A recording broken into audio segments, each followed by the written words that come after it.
নমস্কার বন্ধুরা, সহজ পাঠ A to Z ইউটিউব চ্যানেলে তোমাদের সকলকে স্বাগত জানাই। আজকে আমি প্রাক প্রাথমিকের অর্থাৎ প্রি-1-এর মজারু ও কুটুম কাটাম বইয়ের প্রথম পর্যায়ক্রমিক মূল্যায়ন 2025-এর প্রশ্ন উত্তর নিয়ে হাজির হয়েছি।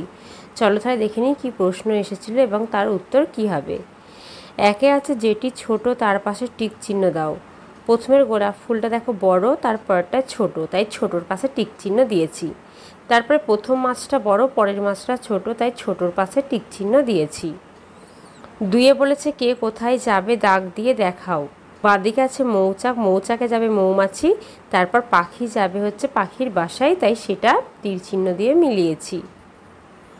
তিনে বলেছে রং করো, বেগুনটা রং করেছি আর হচ্ছে পাতাটা রং করিনি, পাতাটা তোমরা রং করবে। চারে বলেছে যেটি ফল তাতে টিক চিহ্ন দাও। আম, আনারস, গাজর, করলা। এর মধ্যে আম আর আনারস ফল, তাই এই দুটিতে আমি টিক চিহ্ন দিয়েছি।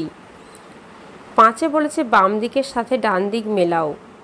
প্রথমে বাঁ দিকে আছে সূর্যের ছবি, তারপরে হচ্ছে একটা সাইকেলের চাকা, লুডো, হ্যাঙ্গার, তাই সূর্যের সঙ্গে অর্ধবৃত্ত, চাকার সঙ্গে বৃত্ত, লুডোর সঙ্গে বর্গক্ষেত্র আর হ্যাঙ্গারের সঙ্গে ত্রিভুজ মিলিয়েছি।